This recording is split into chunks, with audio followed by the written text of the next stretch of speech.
Na mtazamaji, leo hii ni siku ya Jumanne, tarehe ikiwa ni 20 mwezi Septemba mwaka 2022, nikitumai ya kwamba popote pale ulipo mzima na ya kwamba wiki yako imeanza na inaendelea vyema kufikia sasa.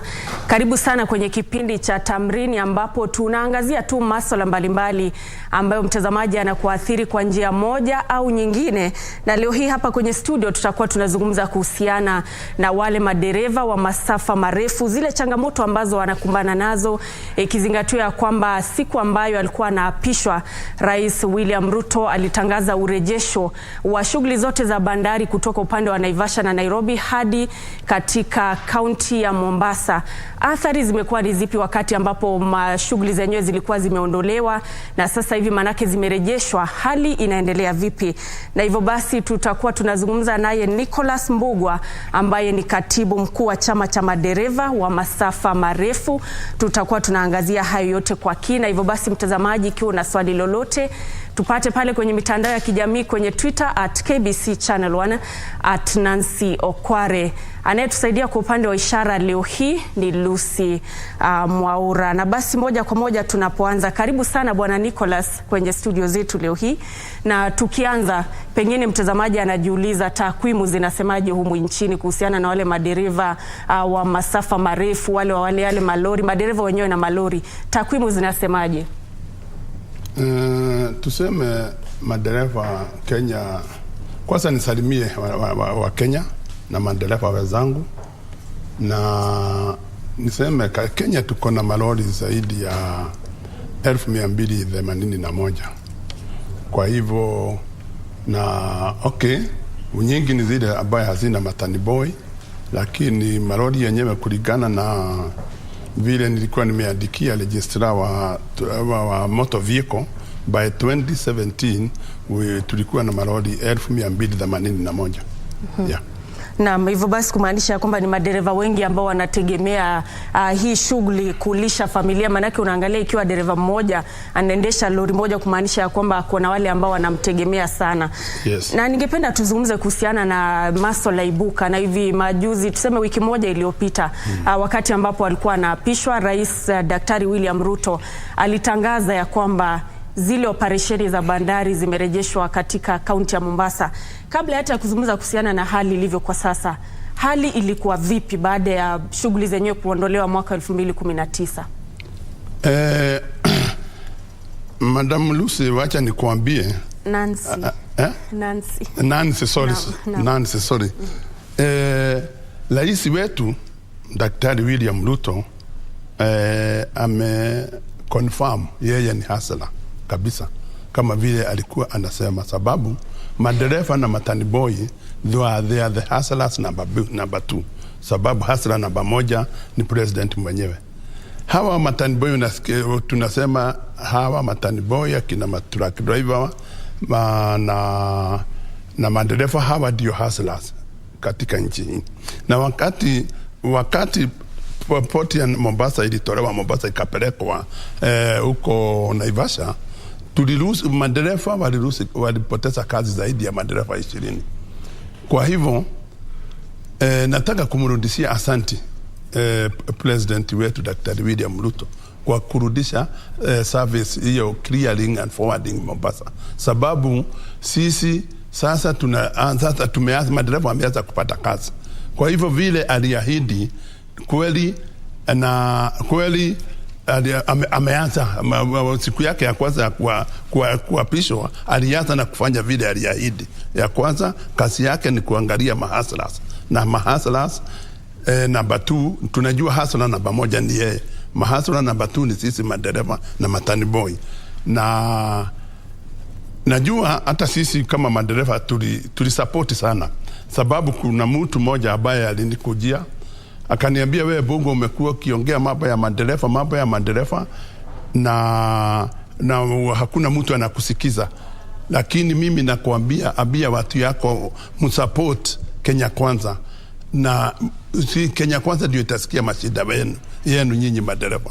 Na ni kweli, ukiniruhusu ningependa kurudishia chairman wangu asante Bwana David Chiroto na officials wangu kama Wesley Bernard Wafula ni warudishia asante, sababu na kijana ako pale Kilicho anaitwa Kiprimo Robert na Jimmy Kipiche Pkwoni, Anthony Mwangi, Bwili Hassan Kabeberi, Siba Kipara, Muratia na wengine wengi, hata wengi ambaye tulisikana na tukafanya kampeni kubwa sana ya on the highway corridor kuambia madereva na nirudishie madereva wote kwa ghafla asante, sababu walitusikia na wakapatia Kenya Kwanza kura, ndio tuone nao kama watasikia mashida ya madereva. Sasa kwa vile sasa hiyo Kenya Kwanza ndio imeingia, nao tunajua kwa kweli ya kwamba madereva atasaidika. Pengine hali ya maisha ilikuwa imekuwa vipi? Manake umezungumza kuhusiana na wale madereva ambao walipoteza ajira. Yes. Wale ambao walikuwa wanafanya kazi ya kusafirisha pengine mizigo pale upande wa Mombasa, na wale ambao wana familia. Kwa kweli hali ilikuwa ni vipi? Ni njia zipi ambazo wale madereva walitumia angalau kubadilika? Manake imekuwa takriban miaka 2. Unajua dereva ni mtu anasaidia watu wengi sana. Dereva ni mtu akona familia nyingi sana. Ujue wakati amekatishwa kwenda kuchukua mzigo kule Mombasa, ujue kuna watu wengi sana wanamtegemea. Kuna vijana huko kazi yao ni kuosha hiyo magari wakati akiteremka Mombasa. Kuna hawa kina mama mboga ambao wanauza matunda barabarani. Kuna hawa mahoteli nyingi sana ambaye sio tu madereva walikosa kazi, ni hata wengi sana walifunga mahoteli yao. Hizi sababu unaona SGR moja inabeba container almost 120. Kwa hivyo hiyo ni dereva wawili, sababu SGR inaoperatiwa na dereva wawili. Madereva wawili wanaendesha zaidi ya malori 120. Kwa hivyo hawa wengine dereva 118 walienda wapi? Hawa wengine madereva 118 walikuwa wanakula chakula ngapi huko barabarani Mombasa to Nairobi? Walikuwa wanalala nyumba ngapi? Na sio SGR moja kwa siku. Tunaongea kwa train kama tuseme kama 8 inapeleka mzigo kila siku. Kwa hivyo 120 times 8, unaona hiyo ni madereva wangapi ambao walikosa kazi. Kwa hivyo the idea ya hasira number 1 Daktari William Ruto ni idea ambaye ina consider kila mtu mzigo iwe inafanywa clearing and forwarding Mombasa. SGR wenyewe waandike marketers, watafute marketers wa kubeba, wale watawapatia mzigo. Naye lori ndio mwenye mzigo abebewe mzigo na yule mtu mwenye anataka, either ni SGR ama ni lori. Kwa hivyo nao serikali wamefanya na watu wametoshana. Sababu wacha nikuambie, Mchina alipeleka leri mpaka kwa meli. Kwa hivyo kilini ya meli ndio inachukua container inawekelea kwa train. Ujue hata kuna watu port walikosa kazi. Wale watu walikuwa wanaendesha na madamba. Dampa hizi za kupeleka container CFS kwa container storage ndio ifanyiwe clearing, ndio sasa lori ije ichukue. Sasa hiyo kazi yote ilikwisha. Kwa hivyo hiyo mimi narudishia serikali yetu already imeanza na vile iliahidi katika wakifanya kampeni. Na pengine wakati ambapo kulikuwa na ile changamoto ya kwamba shughuli operesheni za bandari zilikuwa zimerejeshwa kule Mombasa au upande wa Naivasha, mnahisi ya kwamba ni vipi ambavyo SGR ingeshirikiana na madereva wa malori ili kuhakikisha kwamba licha ya SGR kutekeleza yale majukumu madereva hawajaathirika? Unajua madereva ndio walikuwa wanabeba hii mzigo kutoka nini? Na kuna kutoka Mombasa kulete tuseme kama ni Nairobi, Nakuru ama ni wapi. Na hata ukienda huko kwa inland container depot, bado kuna malori yao ambaye sio malori ambaye inaweza kwenda masafa ya mbali. Sababu ukiona kama ni SGN inland container hapa Nairobi ya industrial area, kuna malori yake ile inafanya roko, unaona, na bado iko huko na ziko na inatosha, unaona. Kwa hivyo ile lori ilikuwa inabeba mzigo kutoka Mombasa kuleta Nairobi ama Thika ama wapi, hiyo hainge kuletwa ati inland container ibebe roko. Ile lori imebeba haiwezi kulipa. Mpaka sasa mwenyewe alilazimishwa kuuza lakini hawezi kuipeleka pale hata hivyo ikigojea SGR. Inapeleka container moja ya Thika 20,000, na unjue hata ikifanya namna gani haiwezi beba container mbili sababu ya clearing ya port kwenda ku offroad na ile majamu ziko katika nchi zetu. Kwa hivyo lakini ikibeba container kutoka Mombasa kuleta Thika wanalipwa kama 120,000. Unaona, so hiyo gari haiwezi kulipa deni yake kulingana na so watu tulikuwa affected kabisa. Yeah.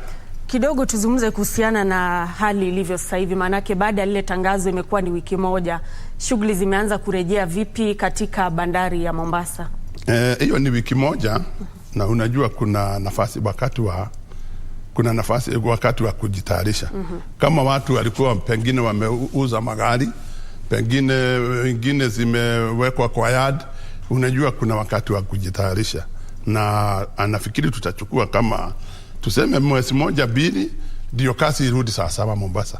Lakini najua sasa mambo ni mazuri. Sasa tunaweza kusema mambo ni mazuri, serikali inatutabua. Yes. Yeah. Lakini lazima mahali ambapo kuna tatizo kuna wale ambao wataumia hata baada ya suluhu kupatikana.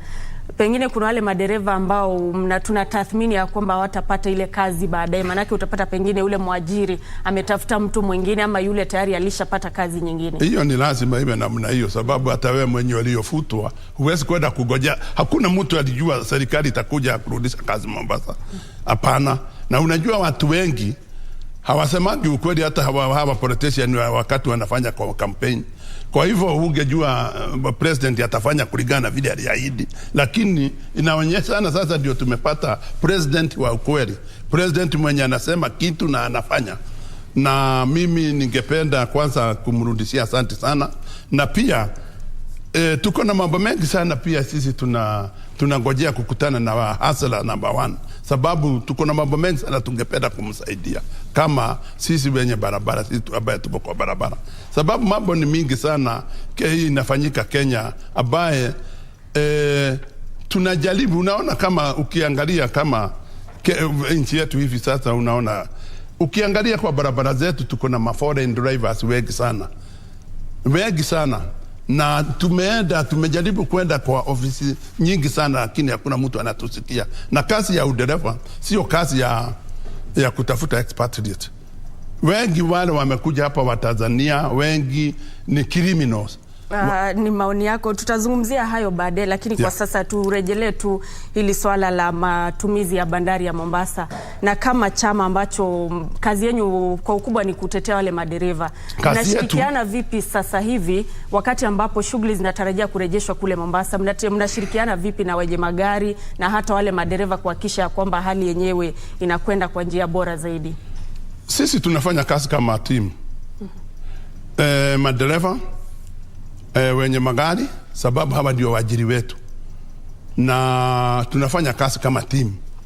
Kazi ikirudi, ile kitu tunauliza ni kwamba wafanyakazi wakubaliwe kujoin union, sababu union ndio inatetea madereva, sababu hata waajiri pia wako na union yao, na pia na sisi tuko na union yetu. Kwa hivyo tunafanya kazi ya team. Yeah. Naam, tutakuwa hapo baadaye tunazungumza kuhusiana na umuhimu wa wale madereva kujiunga na ile miungano ambayo iko pale. Lakini kidogo tuzungumze kuhusiana na baadhi ya changamoto ambazo wanakumbana nazo. Tangu mwaka 2020 wakati ambapo janga la COVID-19 lilitangazwa kwamba limewasili ama limo humu nchini, ni kwamba kulikuwa na ule msongamano ambao ulikuwa unashuhudiwa. Madereva walikuwa na matatizo ya wanapohitajika kupatikana na vile vipimo vya COVID-19 na masuala ya chanjo, kukawa na msongamano sana. Hebu tuzungumze tu kuhusiana na hali ilivyo sasa. Yenyewe kama kuna watu wameteseka sababu ya COVID ni sisi, sababu tumekuwa na msongamano mkubwa sana pale Maraba na Busia. Lakini mipangilio ndio haikuwa imepangiliwa vizuri, sababu kama mimi nakumbuka nikiongea na Minister of Health, na nikawaambia, nikawapa suggestion ya kwamba badala ya madereva kwenda kupimiwa kwa boda, mimi nikawapatia ofisi yangu ya Mlolongo, sababu ofisi yetu headquarters yetu iko Mlolongo. Na tuko na parking kubwa sana, pale Mlolongo bridge pande zote mbili. Na nikaambia Ministry of Health, kwa nini msikuje mkapimie? Mna madereva hapa, kuna parking, mnakuja hapa mchukue sample, sababu walikuwa ni sample sana wanachukua. Kama hapa Nairobi walikuwa wanachukua napeleka huko South B, sababu dereva kumwambia aende South B hakuna parking ya marori.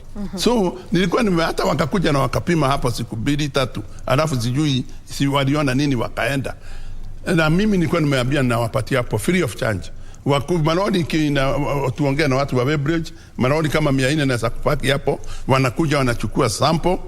Wakichukua sample, dereva anaruhusiwa kuondoka, anaondoka, alafu wananiletea resort, alafu tunaituma kwa, tuko na ofisi Busia na Maraba. Dereva akifika nakuta already sample zake zimefika, anaprintiwa, anasafiri. Lakini hawakutaka namna hiyo. Unajua naye Kenya mambo saa nyingine vile wanafanya kazi huwezi kujua. Pengine hawataki pahali ambayo hawachajiwi, sijui wakichajiwa waondia, lakini nilikuwa nimewapatia hapa Mlolongo, lakini walikuja siku 3 alafu wakaenda. Na ilikuwa ingesaidia sana mambo ya ile congestion ilikuwa inapatikana huko Maraba na Busia. Yes. Na sasa hivi hali ikoje? Maanake tunapoangalia vile data kutoka katika Wizara ya Afya ni kwamba kiwango cha maambukizi kinazidi kupungua. Hali imekuwa vipi? Bado kunashuhudia ule msongamano, na ikiwa bado unashuhudia, pengine ni kipi ambacho kinasababisha kwa sasa? Kwa sasa kuhusu COVID hakuna, sasa imepungua, na katika boda hatuna shida ya COVID. Ile shida tuko nayo boda, saa ingine unasikia kuna scanner ya Uganda imeharibika, tena scanner pande ya Kenya imeharibika, ya Busia namna hiyo. Sasa hizo ndizo zinaleta shida, tatizo kubwa sana, sababu kama wiki 2 iliyokwisha tulikuwa na msongamano, wiki moja hivi tumekuwa na msongamano mkubwa sana pale Maraba, na lakini nikichunguza watu yangu wale wako Maraba wananiambia ni Uganda, pande ya Uganda scanner imeharibika namna hiyo. Yeah, kwa hivyo sasa, lakini sana pia wacha niseme pia hata madereva wenyewe wanakosi hiyo. Wale watu wanaman boda ya Maraba huwa wanafanya vile wanafanya, ndio wa create hiyo msongamano, ndio wale madereva wata overlap waende wapatie pesa, unaona. Kwa hivyo pia hata wale madereva ambao hawafumilii bado wanachangia hiyo, sababu hiyo msongamano, sababu sio yako peke yako, ni watu wengi.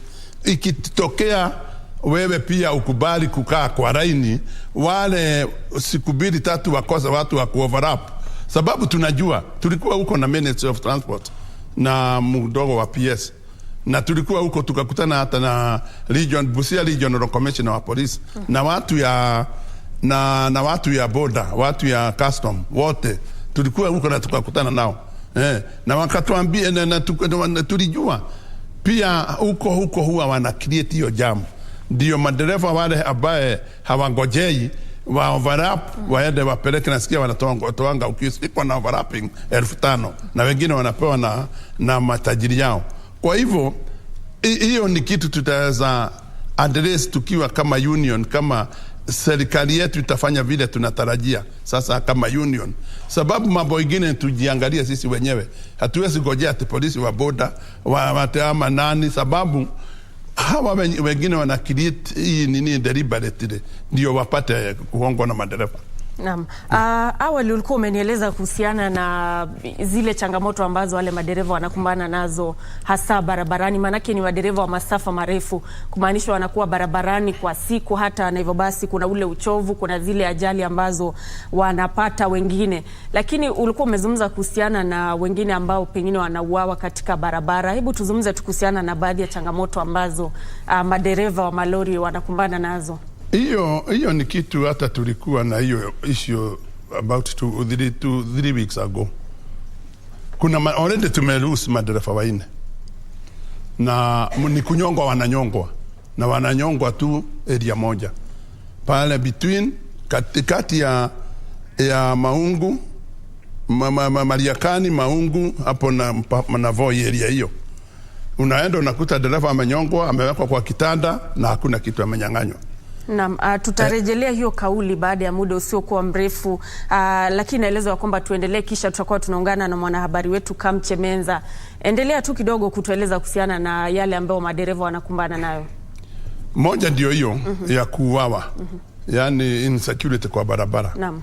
Na ingine ndio ya barabara ni kuwa hiyo ya nini ya msongamano, naenda unakuta pahali hiyo msongamano imekuwa haina kidhibitiwa na nini, na pia shida ni nyingi madereva anapatana nazo, na umeniambia tutaongelea. Naam, tutarejelea hayo tu baada ya muda usiokuwa mrefu, lakini kwa sasa hivi mtazamaji, ningependa tuelekee katika eneo la Safari Park ambapo naarifiwa kwamba mwenzangu Kamche Menza yuko tayari kutueleza kuhusiana na hali ilivyo leo hii, ikiwa ni siku ya pili ambapo wabunge wanapata kunaendelea na ile shughuli ya uhamasisho kwa wabunge. Hivyo basi, Kamche, hujambo? Hebu tueleze hali ikoje leo hii ikiwa ni siku ya pili pale katika eneo la Safari Park. Naam, shukran sana mwenzangu Nancy Okware ukiwa hapo studio, na kama ulivyosema tupo hapa katika mkahawa wa Safari Park ambapo juma hili zima basi kutakuwa na shughuli nzima ya uhamasisho wa wabunge wale 349 ambao walichaguliwa kuingia katika bunge la kitaifa. Ni hafla ambayo ilianza hapo jana na siku hii ya leo basi ni siku ya pili kama ulivyosema. Mengi yanaendelea katika shughuli hii nzima, manake jana kulikuwa na masuala kadhaa yaliyoangaziwa na hii leo pia kuna masuala kadhaa yanayoangaziwa. Swala moja ambalo hawa wabunge wanapewa uhamasisho kuhusu ama mafunzo ama kufahamishwa zaidi kuhusu ni jambo la kutengeneza kwa bajeti, shughuli nzima kuanzia mwanzo hadi mwisho, na ni yepi ambayo wao wanafaa kuyapaswa kuyajua katika kufanya lile zoezi zima la bajeti kuwa sawa linapokwenda katika afisi zile za juu, kutoka bunge hadi afisi za juu na hadi katika hazina ama wizara ya fedha. Lakini sitaki kusema mengi kwa sasa, manake najumuika kwa sasa na mmoja wa washikadau katika afisi hizi ambaye ana uelevu wa ndani sana kuhusu zoezi zima hili la uundaji wa bajeti ama utengenezaji wa bajeti. Huyu ni naibu mkurugenzi katika afisi ya bajeti bunge la kitaifa, anaitwa Martin Masinde. Katika kikao alichokuwa nacho hapo awali na baadhi ya wabunge katika ile mafunzo ambao wamekuwa kiatoa, wabunge wameelezea masuala tofauti ambao wao wanasema kwamba ni mambo ambayo ni kama ambaye yanawafunga katika ile hali ya kujaribu kutengeneza bajeti, ama pengine wanaweza kuwa wamepanga mambo kadhaa lakini yakifika kule afisi za juu mambo yanakwenda kombo. Sasa yeye yupo hapa atatuelezea ni nini haswa kinachofanyika katika uundaji wa bajeti, na je, bunge la kitaifa lina hatua gani ya kufanya bajeti kuwa ya kumsaidia Mkenya wa kawaida ama kupunguza hata swala la mikopo. Maana kumbuka swala la mikopo pia limekuwa donda sugu humu nchini, na kumbuka bunge la kitaifa ndilo lenye kuunda sheria ama ndilo lenye kupitisha baadhi ya hizi sheria ambazo mtazamaji kule nje akisikia ama Mkenya kule nje akisikia kwamba bajeti imeongezwa ama deni mikopo imeongezeka, basi huwa ni bunge la kitaifa ndilo limeweza kupitisha baadhi tu ya masuala kama yale. Kwa hivyo sasa niruhusu tu nimhusishe Martin Masinde atueleze bunge haswa ni wapi wanapokwenda kombo. Pengine Martin, mmekuwa na kikao na wabunge hapa ndani na nimesikia masuala mliyozungumzia, pengine kama wabunge wao ni masuala gani ambao wameyazungumzia kuona kwamba ni kama ambaye yanawafinyilia ama kwamba hawawezi kufanya lile zoezi lao kwa njia iliyo sawa? Asante sana. Kwenye bunge 95% ya wakati wa wabunge inafaa iangalie masuala ya pesa ili kusaidia wananchi. So mambo ya katiba inapatiana members of parliament wanapewa uwezo wa kuangalia every aspect ya bajeti, ku make sure kwamba masuala yenye yamepangwa hivyo yanakamilika kikamilifu. Maneno ya madeni, the buck stops with parliament, because parliament wenyewe wako na uwezo. Katika katiba ya 2010 imepewa uwezo kwamba lazima wa decide, waangalie madeni inaenda wapi, is the money going to be used for productive purpose ama hapana. So kwa hiyo sisi tunawa take through the process, tuambie uwezo wao ni gani, what are the problems existing in this country. Sasa kuna mambo ya madeni, we have problems of the new government that's come in place, it requires huge resources. Ndakana hiyo pesa ili watimilishe manifesto yao. Mwaka uliopita tuko na madeni asilimia close to 500 billion shillings in terms of pending bills. Sasa tunawafunza tuwaambie there is need waangalie kabisa katika hiyo maswala, waangalie which areas must go away ili serikali mpya pia ikuwe na nafasi ya kuimplement manifesto yake.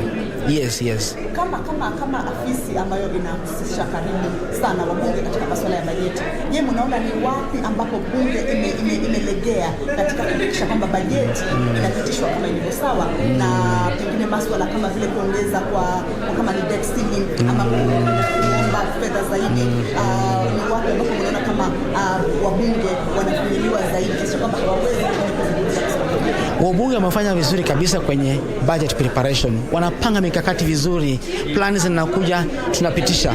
Wakishapitisha, wanakaa chini, wanasahau kazi yao. Mambo ya implementation is a main problem. Katikati ya mwaka wanakaa hawaangalii venye wizara zinafanya spend hiyo pesa. So they sleep on the job sometimes, wanakaa muda mrefu bila kuangalia haswa zile programs na outputs zenye walikuwa ministries wamesema watafanya, wanaangalia.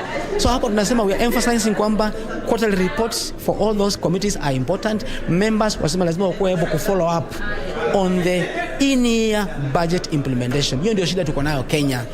Katika ranking ya International Budget Partnership tuna score karibu 20% peke yake, kwamba wajumbe wako very good in preparation lakini wanasahau kufuatilia. I mean the way money is going to be spent, hawaangalia masuala kabisa. That's number one. Number two, madeni. Tunaboro pesa for purpose of development expenditure. Lakini the problem in Kenya has been kwamba some of those monies borrowed haziendi kwa development expenditure.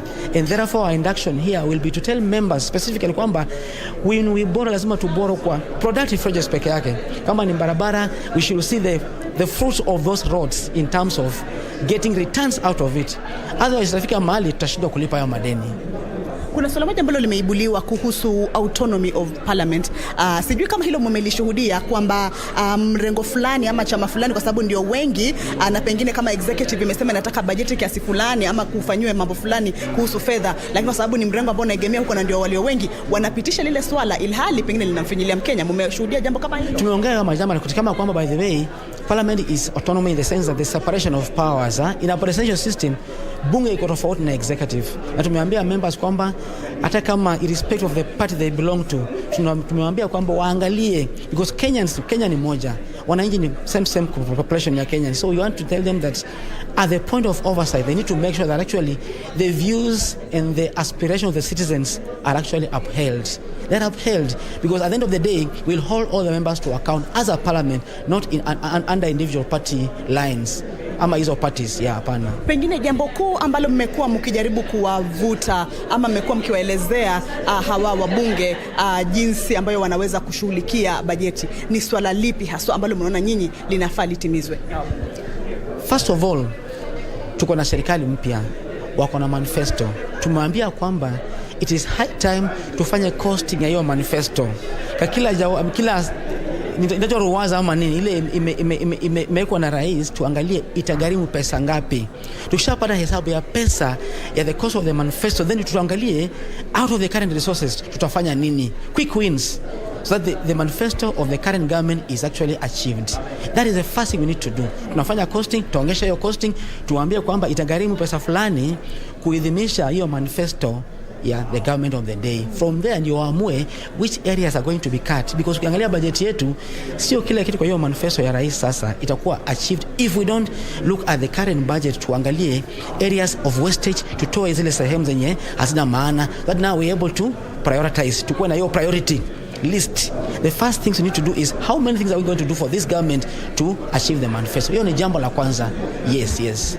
Na kuna jambo moja ambalo wamelitaja kuhusu fedha ambazo treasury, ama nimesikia katika mkutano wenu kwamba kuna tayari fedha ambazo zimeshatumika kwa za bajeti ya mwaka wa 2022. Na mtazamaji, hizo ni picha za moja kwa moja kutoka katika mkahawa wa Safari Park ambapo mwanahabari wetu Kamche Menza anafuatilia tu ile shughuli ya uhamasisho wa wabunge ambayo leo hii imeingia siku ya pili.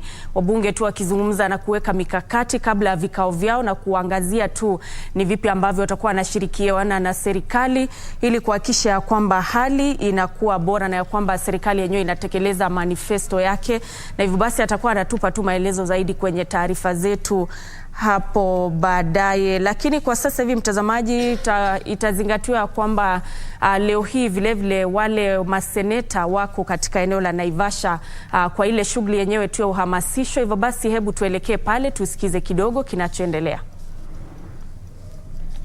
So the mention of the leadership of the Senate is nowhere in legislation. So ni ukarabati tunafanya.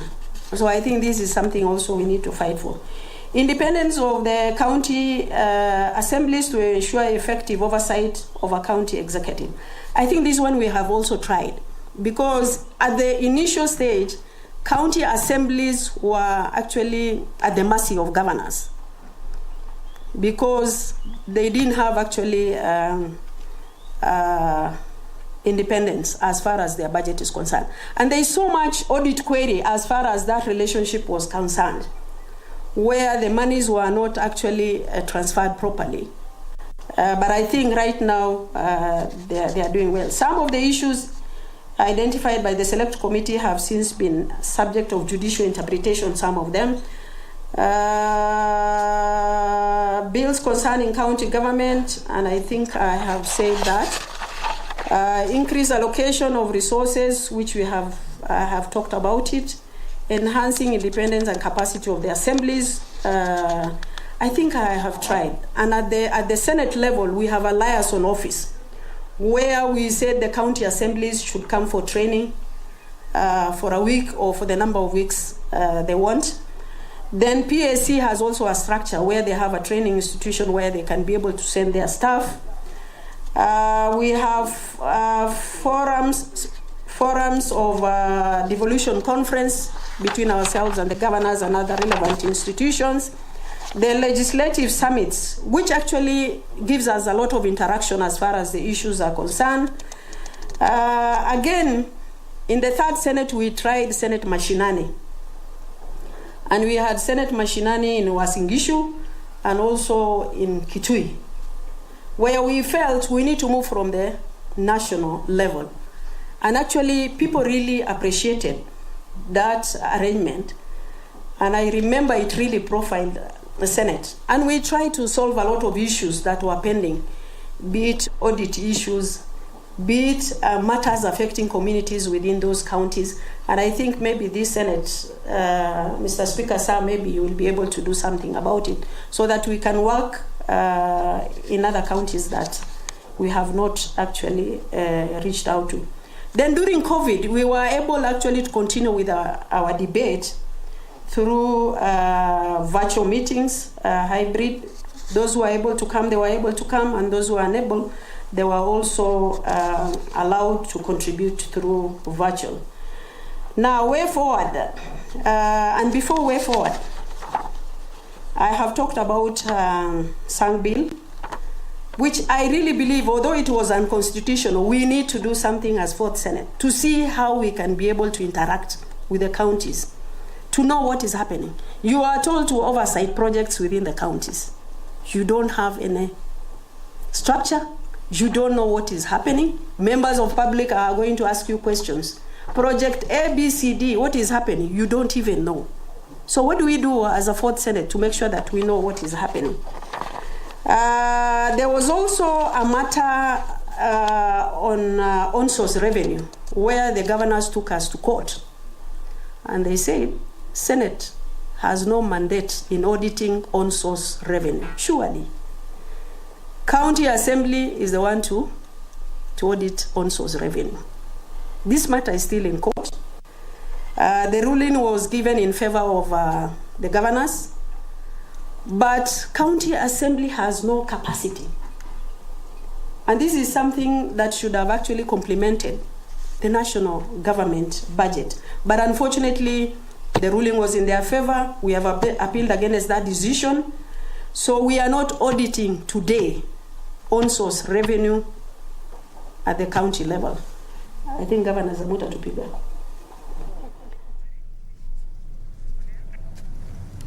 Mtazamaji, huyo ni seneta wa Isiolo Fatuma Dulo ambaye anazungumza pale katika eneo la Naivasha ambapo kunayo ile warsha ya maseneta inayoendelea pale. Kumbuke ya kwamba hiyo tu ni mojawapo ya zile taarifa ambazo tunafuatilia, ikiwemo nyingine ya wale wabunge ambao wako na shughuli ya uhamasisho katika eneo la Safari Park.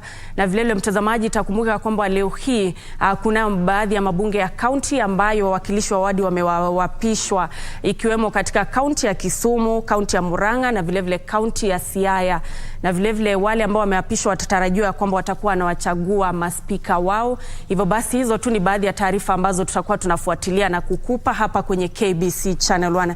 Lakini hata hivyo, tukirejea hapa kwenye studio, tulikuwa tunazungumza naye Nicholas Mbugu ambaye ni katibu mkuu wa chama cha madereva wa masafa marefu. Tunazungumza kuhusiana na zile changamoto ambazo wanakumbana nazo na masuala ya ukaguzi na usafirishaji wa mizigo. Kabla ya tuzungumze kuhusiana na masuala ya watani boy, hapa kwenye Facebook kunaye mtazamaji anaitwa David Kanya anauliza hili swala la madereva kuagizwa wasiegeze magari kwenye barabara wakati ambapo kunakuwa na ajali ama gari linaharibika. Tuzungumze tu kuhusiana na hilo kwa kifupi, kisha tuzungumze kuhusiana na lile swala la matani boy. Hiyo ni kitu inatusubua sana. Na ndio nimesema tunajitayarisha kwenda kuvisit president mwenyewe, na tunapanga hiyo mpango. Sababu sisi barabara inatengenezwa sisi. Kenya hawatengenezi barabara wasitumie, wanatengeneza barabara sisi tusitumie kama madereva. Na wakati sababu sisi madereva hakuna mtu wetu kwa hizo mabodi zao, ndio wanatoanga sheria ambaye huwezi kujua tafsiri namna gani. Sababu wakati umeambiwa gari inapoharibika usisimame kwa barabara, utaiweka wapi? Na hiyo sio gari dogo ati utaita watu wasukume. Ni wapi wametutengenezea gari ikiwa ukisikia gari imeanza kuleta hitilafu, utaipembeleza uiweke kando hapo. Utafanya nini? Na gari ni chombo ambaye kimetengenezwa na mikono ya watu. Kwa hivyo hiyo ndio ile masheria ambaye inatuumiza sana. Ati usisimamishe gari na pia usikanyanga shoulder ya barabara. Ukitoa hiyo gari kwa barabara utapitia wapi kama hutachanganyanga hiyo shoulder? Kwa nini wasitengeneza shoulder ambaye itahodi uzito wa hiyo gari? And again, watu wabie gari sababu inaweza haribika popote pahali popote. Wanafikiria tuweka wapi? Hiyo naweza jibu namna hiyo. Lakini tutahakikisha tumewekwa katika hizo bodi zote. Bodi ya Kenya, bodi za NTSA. Sababu mimi wakati kabla NTSA haijaundwa, mimi ndio nilikuwa chairman wa National Road Safety Council katika Ministry of Transport. Lakini wakati Kamau, former cabinet minister wa transport, alipokuja akadisband na National Road Safety Council, akaleta NTSA na akasema hakuna board member atakuwa kama hana degree. Sasa sisi wote na kina Kimutai wa Matatu na Bogwa tukawekwa nje. Na wakati huo hata tulikuwa tunasaidia sana, hata accident haikuwa ina happen. Sasa sijui ni madereva gani wa matatu ama wa marori wako graduate, ndio sababu waseme wanataka graduate, mtu ambaye hata experience ajui barabara iko namna gani. So hiyo ndio tunasema tuna face mashida mingi sana. Yeah. Umezungumza kuhusiana na gari kuharibikia mahali popote, na ni kweli, manake dereva hata fahamu ya kwamba gari litaharibika nitakapofika sehemu fulani. Na kuna hilo tatizo ambalo mnakumbana nalo na Kenya kuhusiana na pale ambapo unastahili kuegesha lile gari. Ikiwa gari linaharibika, mnawaagiza vipi ama wale madereva kuhakikisha kwamba kutakuwa na zile ajali? Gari kiharibika, tunauliza dereva ya kwamba kitu ya kwanza ajaribu vile atapata breakdown, aiondoe pahali imeharibikia, aiweke kando. Unaona? Sababu pia kuna matajiri wengine nao huwa wanafanya barabara workshop yao.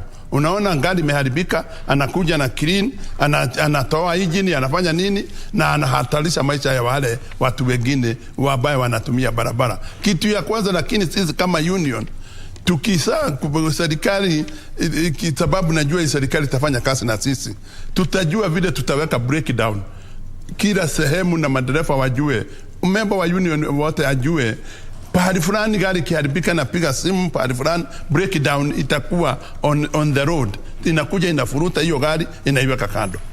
Yes. Naam, tuzungumze kuhusiana na hilo swala la taniboi kuondolewa, manake walikuwa ni wale ambao wanawasaidia wale madereva, lakini kunao ambao waliondolewa, kumaanisha ya kwamba kumekuwa na matatizo miongoni mwa wale madereva. Tuzungumze tu kuhusiana na hilo. Sio kunao ambao waliondolewa. Mataniboi Kenya hakuna gari ya transport iko na taniboi.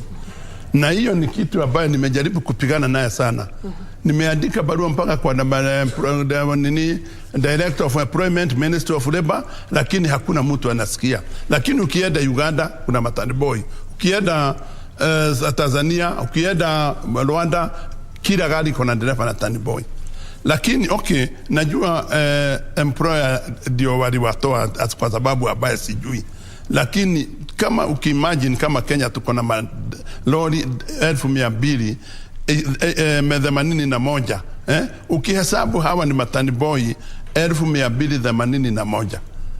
Ukihesabu kila mtu kuna taniboi na ana bibi na watoto watatu, just do a simple mahesabu, useme familia 5 times 1281, hiyo it is almost watu milioni 1.4 ambaye wanalala njaa na ambaye wamenyimwa nafasi ya kufanya kazi, na hali hawa watu sio wasomi.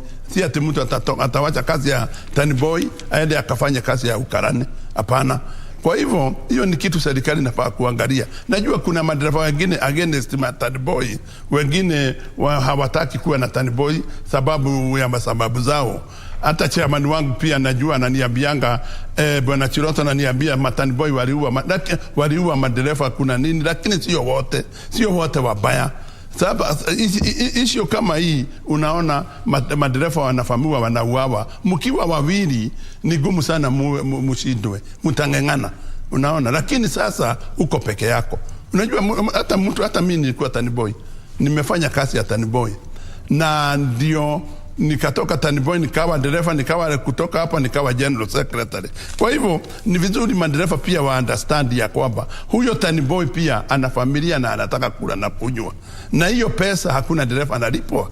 Kwa hivyo sijui kwa nini dereva pia aone ni makosa gani taniboi kurudishwa kazi. Hiyo ni kitu tutapigania, sababu magari hautuwezi. Najua kuna wakati ingine niliuliza hiyo issue, na by that time mheshimiwa Maina Kamanda ndiye alikuwa chairman wa transport committee, akaniambia atanilipia ndege nione hata America hakuna mataniboi ya western countries.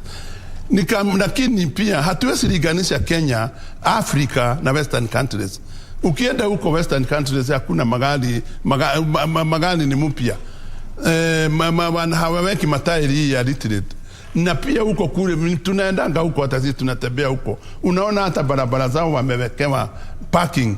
Dereva akisikia amechoka anapaki gari, kuna pahali anapika, amewekewa gas, amewekewa nini.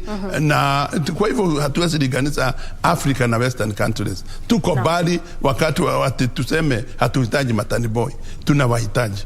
Na hilo linatuleta kwenye hili swala la ni kipi ambacho kama Kenya tunaweza kujifunza kutoka nchi zingine. Kwa manake kuna mtazamaji hapa, David Kanyi bado anauliza, mbona madereva wa Kongo, Zambia na Rwanda wanalipwa vizuri na wote wanategemea Kenya?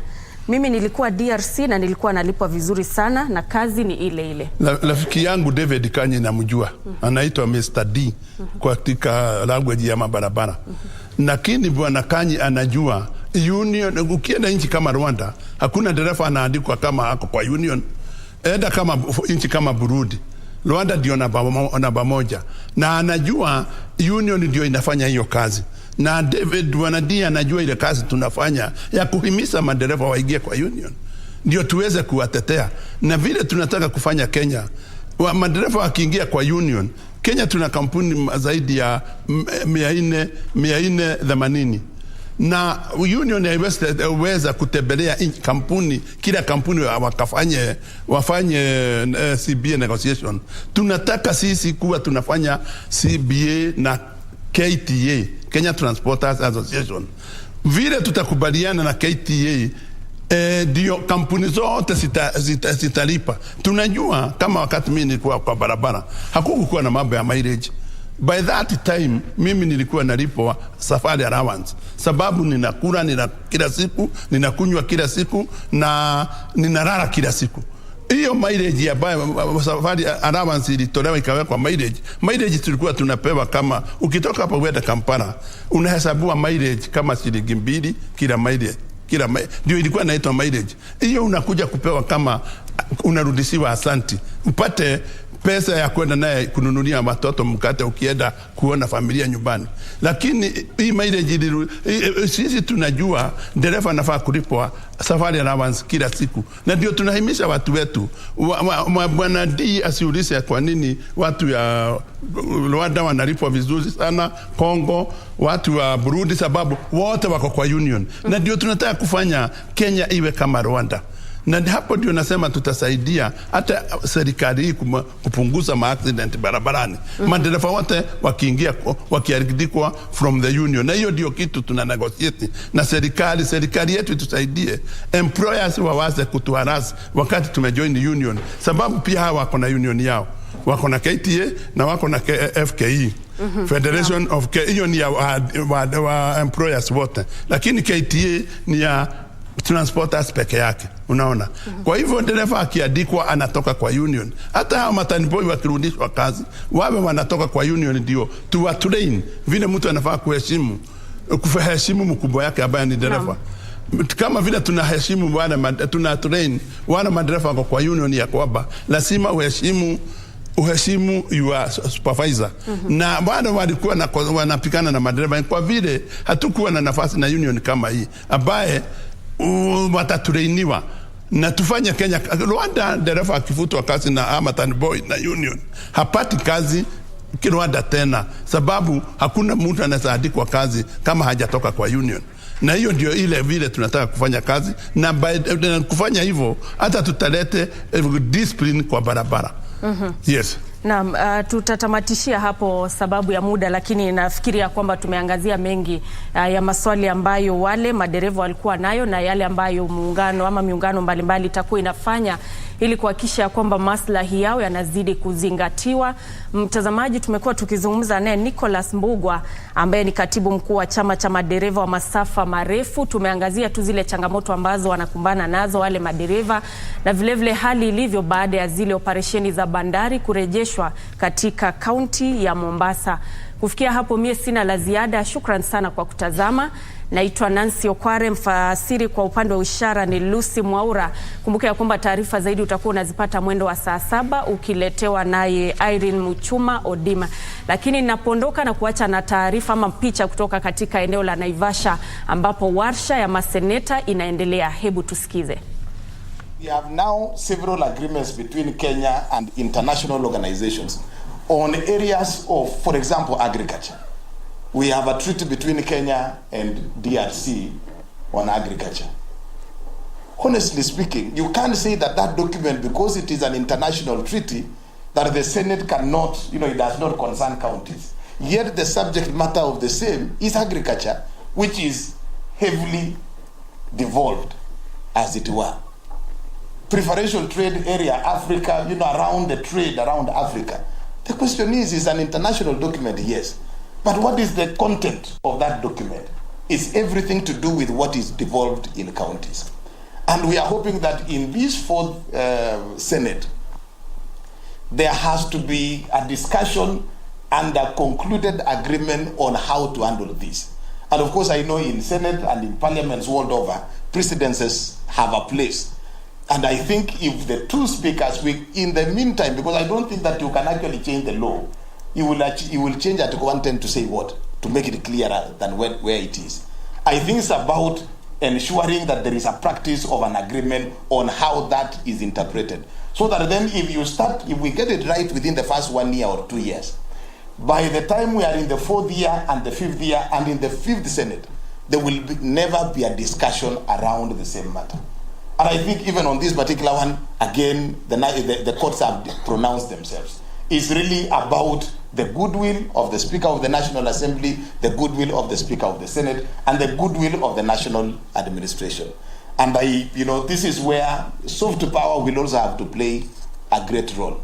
Speaker Kingi and Speaker, Wetangula, together with the sitting president, this is a matter that if my advice would be that you have a discussion around this issue as early as now, before the legislations come into place. You will find a situation where some legislations, national government will have interest in it, the National Assembly will have an issue with them. If you can be able to settle the principle at this early stage and agree that for every role, and I think, I sat in the Legal Affairs Committee, the understanding was that for every bill that comes to the floor, it must be subjected as a matter of ritual to that Article 110. If we can all agree that that is the ritual, so that we do not have situations like the many laws that were approved by the National Assembly, completely the Senate is not aware that even those laws existed. We need to create a precedent around this. And the soft power and the relationship, we can take advantage of this short window of opportunity when there is absolutely goodwill between the two speakers before things get out of hand.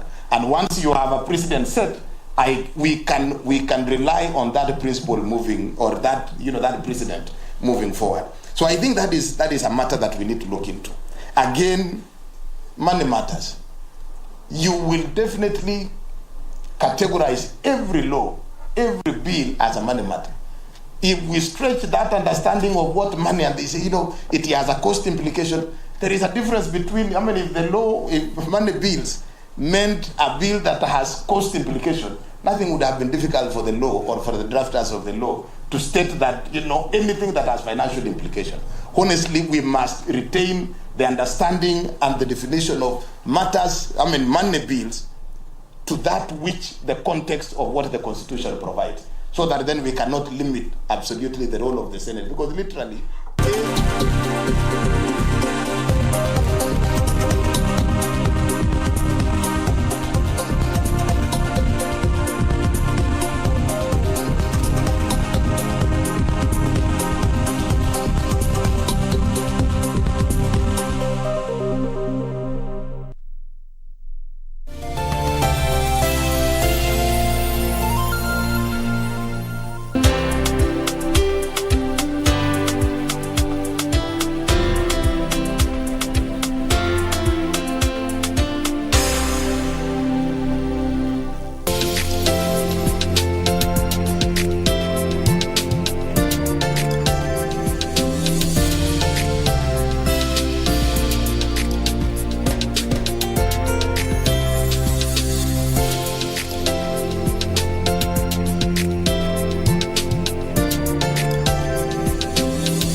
So many years for you to come back to this place, but I never thought that you'd do it like this. You're beside someone who is taking you further away from me. It was very strange. I felt that she was in front of me and that she wanted to kill me. No, sweetheart, that was just a nightmare, okay? That's what I just found out just now. Angelica has left. She won't be at the hotel anymore. What am I gonna do? She calls me all the time and she chases me. It's not really my fault that she likes me more than you. Right? Nuria has always wished the worst for every member of this family except you. Goodness, I've been so blind all these years. Why didn't I ever realize the extent of Nuria's bitterness and desire for